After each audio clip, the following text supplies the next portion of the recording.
दादी, एक कहानी सुना देना। आपकी कहानियों से हम बहुत जल्दी सो जाते हैं। हाँ दादी प्लीज, बस छोटी सी कहानी, फिर हम फौरन सो जाएंगे। पक्का सो जाएगी? हाँ दादी, हम फौरन सो जाएंगे। हाँ, फौरन सो जाएंगे। अच्छा ठीक है। तुम लोग इतने प्यार से कह रहे हो तो मैं मना कैसे कर सकती हूँ। कौन सी कहानी सुनाऊं? कौन सी? ये वाली? नहीं, ये वाली नहीं, ये वाली किसी और दिन। हाँ, ये वाली कहानी। आज मैं तुम लोगों को एक ऐसी कहानी सुनाने वाली हूँ जो सिर्फ सुलाती नहीं बल्कि ख्वाबों में ले जाती है। ये कहानी है एक छोटी सी लड़की की जिसका नाम था आयरा। हवा रात भर दरिया के किनारे से गुजरती रही। चांद अपनी रोशनी जमीन पर बिखेर रहा था, जैसे कोई पुरानी याद वापस लौट रही हो। आयरा ने अपनी चादर कस के ली और आसमान की तरफ देखा। उसके दिल में एक अजीब सा सुकून भी था और एक हल्का सा खौफ भी। उसकी दादी ने पूछा, आज रात भी वही सपना देखा माँ? सपना वही था, एक सफेद रोशनी, एक आवाज जो कहती थी, दरवाजा खोल एरा, वक्त आ गया है। पर जब भी एरा उस आवाज का पीछा करती, सब कुछ धुंधला हो जाता। दादी मुस्कुराई, हर सपना हकीकत नहीं होता बेटा, कुछ सपने अल्लाह के राज होते हैं। मगर दादी, उस आवाज में सच्चाई थी, जैसे कोई मुझे बुला रहा हो। ये कहानी वहीं से शुरू होती है। रात की खामोशी में आयरा दरिया के किनारे चली गई। उसका गांव नूराबाद एक छोटा सा बस्ती थी जहां लोग नींद और दुआओं के बीच जिंदगी गुजारते थे। पर आयरा अलग थी। उसके अंदर एक तलाश थी, जैसे वो किसी और दुनिया से ताल्लुक रखती हो। उसने हाथ दरिया के पानी में डाला और उसी वक्त पानी ने हल्की सी चमक ली। चांद की रोशनी पानी पर गिरी और पानी में एक नक्श उभर आया, एक दायरा, और उसके बीच लिखा था कुछ ऐसे हर्फ जो आयरा वे कभी नहीं देखे थे। फिर एक आवाज सुनाई दी, बिल्कुल उसके सपने जैसी। दरवाजा खोल आयरा, वक्त आ गया है। आयरा ने घबराकर हाथ पीछे खींचा, लेकिन देर हो चुकी थी। पानी एकदम से बर्फ जैसा ठंडा हो गया और दरिया के बीच एक रोशन दायरा खुल गया, एक चांदनी का दरवाजा। हवा तेज चलने लगी। आयरा के पैर जमीन से उठ गए, चादर उड़ गई और सब कुछ सफेद रोशनी से भर गया। उसने चीखने की कोशिश की, लेकिन आवाज निकली ही नहीं। और जब रोशनी कम हुई, वो अपने गांव में नहीं थी। आंख खुली तो आसमान बिल्कुल अलग था, नीला नहीं बल्कि शामी सुनहरी रंग का, जैसे सूरज और चांद दोनों एक साथ हों। हवा में फूलों की खुशबू थी और दूर से झरनों की आवाज़ आ रही थी। आयरा ने इधर उधर देखा, ज़मीन नर्म थी, जैसे कहीं पर भी घास नहीं, सिर्फ रोशन जर्रात चमक रहे हों। मैं कहाँ हूँ? तभी पीछे से एक आवाज आई, तुम ज़िराअत में हो। आयरा ने पलटकर देखा, एक लंबा सा शख्स था, चमकते लिबास में, आंखों में चांदनी और बालों में हवा। उसने मुस्कुराते हुए कहा, स्वागत है आयरा। आप कौन हैं? मैं रहेल हून, गार्डियन ऑफ द गेट। तुमने जो दरिया के पास देखा था, वो दरवाजा हमारी दुनिया का था, और तुम वो हो जिससे हम इंतजार कर रहे थे। मैं? क्यों? मैं तो एक आम लड़की हूँ। इस दुनिया में कोई आम नहीं होता आयरा, हर रूह अपना एक नया किरदार लिखती है। वो उसे एक ऊंची पहाड़ी के पास ले गया। वहां से ज़ायरत का मंजर दिखाई दे रहा था, शहर जो बादलों के ऊपर था, जहां हवाओं में महल तैर रहे थे और नदियां रोशनी से बनी हुई थी। पर सबसे अजीब, आसमान में 3 चांद थे।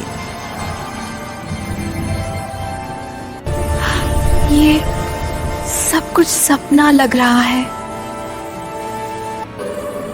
हर सच पहले सपना ही लगता है। तुम्हारा आना लिखा गया था। ज़ेराइद का नूर कमजोर हो गया है और सिर्फ तुम ही उसे वापस ला सकती हो। मैं कैसे? ये है लुमिया, हमारे छंद का दिल। ये तभी जगमगाएगा जब तुम अपनी रूह के सच को पहचान लोगी।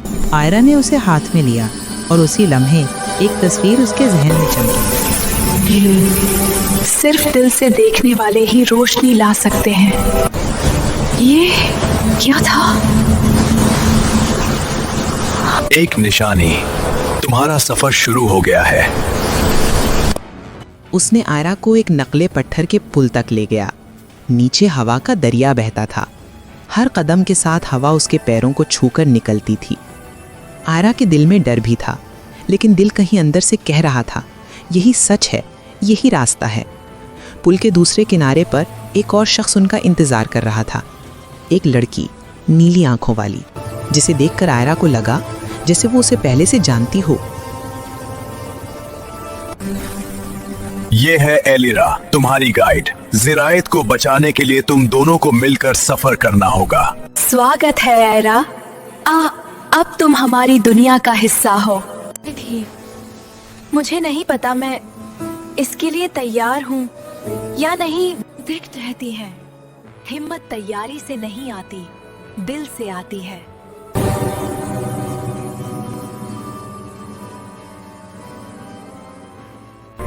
दूर आसमान में बिजली चमकी, हवा तेज हुई। सफर अभी शुरू हुआ है। हर राज का जवाब तुम्हें मिलाएगा आयरा। ईरा ने पीछे देखा। रोशन पुल, हवा, चांद, सब कुछ हल्की सी रोशनी में बदल गया। उसने एक गहरी सांस ली और कदम आगे बढ़ा दिया। सुबह का रंग ज़ेराइद में कुछ और ही होता था। सूरज नहीं उगता था, बस आसमान अपने रंग बदलता रहता था, जैसे खुदा ने उस पर रोशनी के हर साए से पेंटिंग बनाई हो। एलिरा ने जब आंखें खोली तो वो एक छोटी सी पहाड़ी के ऊपर थी। उसके आसपास चमकते पत्थर, हल्का सा धुआं और हवा में महकती खुशबू थी। एलिरा ने पानी का ग्लास उसके पास रखा।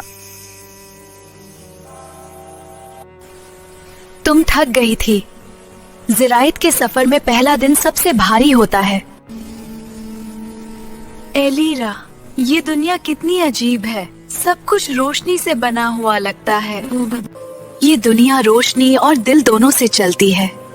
ज़ेराइद का नूर कमजोर हुआ है क्योंकि लोगों ने अपने दिल बंद कर लिए हैं और तुम्हारा काम है उन बंद दिलों को फिर से जगाना। हाँ, मैं कैसे करूंगी ये सब?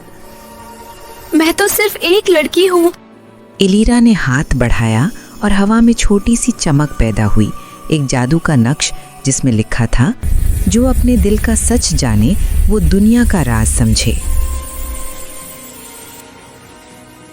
सबसे पहले हमें लुमिया के राज समझने हैं क्योंकि इसी में ज़ेराइद का दिल छुपा है। वो दोनों पहाड़ियों के बीच से गुजरी जहां हवा फूलों के साथ नाचती थी।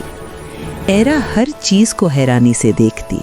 पेड़ जो गीत गाते थे, पत्थर जो हल्की रोशनी छोड़ते थे और छोटी छोटी रूहें जो चमकते तितलियों की तरह उड़ती रहती थी।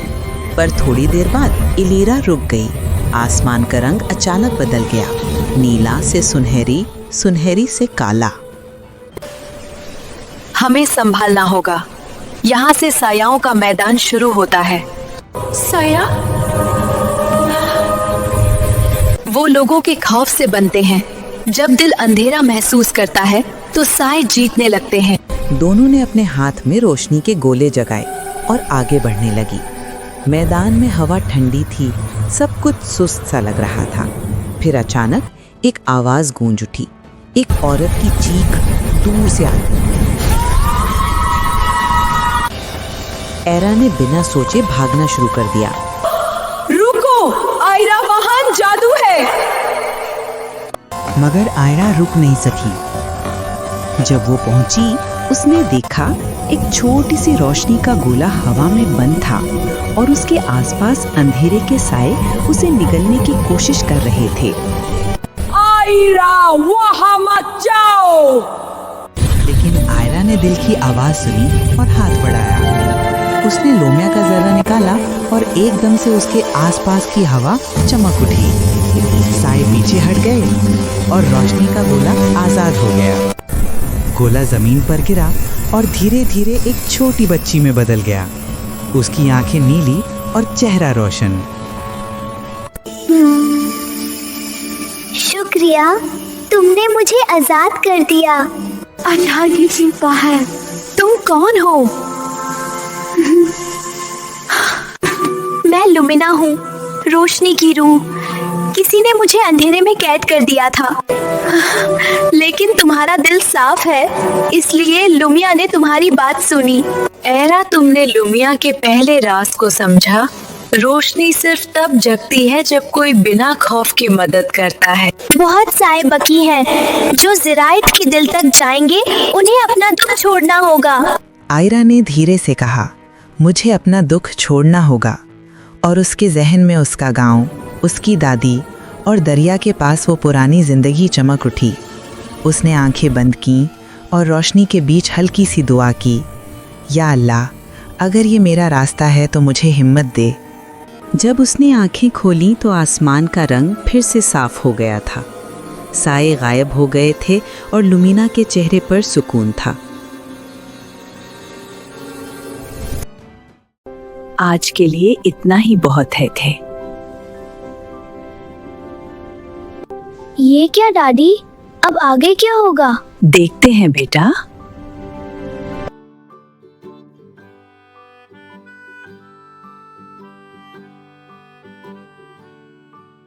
लगता है बच्चे तो सो गए हैं और मुझे पता है कि आयरा की कहानी आप भी चुपचाप सुन रहे थे। इसलिए मुझे आपसे एक ज़रूरी बात करनी थी। अगर आज की कहानी आपको अच्छी लगी हो तो वीडियो को लाइक ज़रूर कर देना। और वो जो लाल वाला बटन होता है ना, अरे उसे क्या कहते हैं, हाँ, सब्सक्राइब, उसे भी दबा देना। चलो, अब आपकी प्यारी दादी भी सोने जा रही है। आप अपना ख्याल रखना बच्चों। Bye bye bye.